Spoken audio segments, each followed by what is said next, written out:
മഹാരാഷ്ട്രയെ അക്ഷരാർത്ഥത്തിൽ ഞെട്ടിച്ച സംഭവമാണ് ബോളിവുഡ് താരം സെയ്ഫ് അലി ഖാനെതിരായ ആക്രമണം.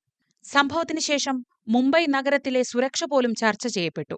ദിവസങ്ങൾക്കകം പ്രതിയെ പിടികൂടുകയും സെയ്ഫ് ആശുപത്രി വിടുകയും ചെയ്തതോടെ വിവാദങ്ങൾ ആറിത്തുടങ്ങി. ഇതിനിടെയാണ് ബോളിവുഡ് താരത്തിന് കുത്തേറ്റ സംഭവത്തിന് പിന്നാലെ ജീവിതം അടിമുടി കുഴപ്പത്തിലായെന്ന വെളിപ്പെടുത്തലുമായി ഛത്തീസ്ഗഡുകാരൻ രംഗത്തെത്തുന്നത്. ആളുമാറി അറസ്റ്റിലായ ആകാശ് കൈലാസ് കനോജിയാണ് ജീവിതത്തിലേറ്റ അപ്രതീക്ഷിത ആഘാതങ്ങൾ മാധ്യമങ്ങൾക്ക് മുന്നിൽ തുറന്നു പറഞ്ഞത്. മുംബൈയിലെ കൊളാബയിൽ താമസക്കാരനായ ആകാശിനെ പ്രതിയെന്ന പേരിൽ അറസ്റ്റ് ചെയ്തതോടെ ജോലിയും നഷ്ടമായെന്ന് മാത്രമല്ല, നിശ്ചയിച്ച വിവാഹം മാറിപ്പോവുകയും ചെയ്തു. സെയ്ഫ് അലിഖാനെതിരായ ആക്രമണം നടന്ന് 2 ദിവസം കഴിഞ്ഞ് ജനുവരി 18-നാണ് ആകാശിനെ പിടികൂടുന്നത്. മുംബൈയിൽ നിന്ന് ഛത്തീസ്ഗഡിലെ നെഹ്ലയിലേക്ക് പോകും വഴി ദുർഗ് റെയിൽവേ സ്റ്റേഷനിൽ വെച്ചായിരുന്നു അറസ്റ്റ്. ജ്ഞാനേശ്വർ എക്സ്പ്രസിൽ ബിലാസ്പൂരിലേക്കായിരുന്നു ടിക്കറ്റ്. അസുഖബാധിതയായ മുത്തശ്ശിയെയും ഭാവി വധുവിനെയും കാണാനായിരുന്നു യാത്ര. സെയ്ഫ് അലിഖാന്റെ വീട്ടിൽ ആക്രമണം നടന്നതിന് പിന്നാലെ പ്രതിയെ കണ്ടെത്താനായി റെയിൽവേ സ്റ്റേഷനുകൾ കേന്ദ്രീകരിച്ച് വ്യാപക അന്വേഷണം നടക്കുന്ന സമയമായിരുന്നു.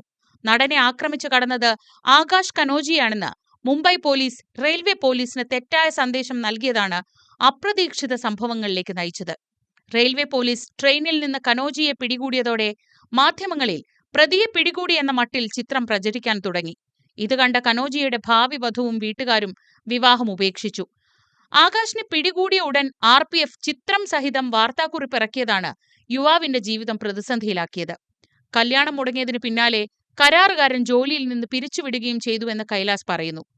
വെസ്റ്റേൺ റെയിൽവേയുമായി ബന്ധപ്പെട്ട് പ്രവർത്തിക്കുന്ന ടൂർ കമ്പനിയിൽ ഡ്രൈവറായിരുന്നു കനോജിയ. ജനുവരി 17-ന് മുംബൈ പോലീസിൽ നിന്ന് ഒരു ഫോൺ കോൾ ലഭിച്ചെന്നും പിറ്റേന്നാണ് നാട്ടിലേക്ക് തിരിച്ചതെന്നും ആകാശ് പറഞ്ഞു. രാവിലെ 10 മണിയോടെ ട്രെയിൻ ദുർഗ് സ്റ്റേഷനിലെത്തിയപ്പോഴാണ് RPF ഉദ്യോഗസ്ഥരെത്തി ആകാശിനെ കസ്റ്റഡിയിലെടുക്കുന്നത്. അവിടെ നിന്ന് ആകാശിനെ റായ്പൂരിലേക്ക് കൊണ്ടുപോയി. 12 മണിക്കൂറോളം കഴിഞ്ഞ് റായ്പൂരിലെത്തിയ മുംബൈ പോലീസ് ചോദ്യം ചെയ്യാനായി മുംബൈയിലേക്ക് തിരികെ കൊണ്ടുപോയി. മുംബൈ പോലീസിന്റെ ഭാഗത്ത് ഗുരുതര വീഴ്ച സംഭവിച്ചുവെന്നാണ് ആകാശ് പറയുന്നത്. തന്റെ താമസ സ്ഥലത്തിന് സമീപത്തെ CCTV ദൃശ്യങ്ങൾ പരിശോധിച്ചാൽ എല്ലാം വ്യക്തമാവുമെന്നും ആക്രമണത്തിൽ പങ്കില്ലെന്നും ആകാശ് ആവർത്തിച്ചു പറഞ്ഞെങ്കിലും പോലീസ് അനങ്ങിയില്ല. തുടരന്വേഷണം നടത്താതെ തന്റെ ചിത്രമെടുത്ത് മാധ്യമങ്ങൾക്ക് നൽകാനാണ് പോലീസ് ശ്രമിച്ചതെന്നും ആകാശ് ആരോപിക്കുന്നു. അതേ ദിവസം തന്നെയാണ് യഥാർത്ഥ പ്രതിയെന്ന് പോലീസ് അറിയിച്ച ബംഗ്ലാദേശുകാരൻ ഷെരീഫുൽ ഇസ്ലാം പിടിയിലാവുന്നത്. പിന്നാലെ ആകാശിനെ പോലീസ് വിട്ടയച്ചു.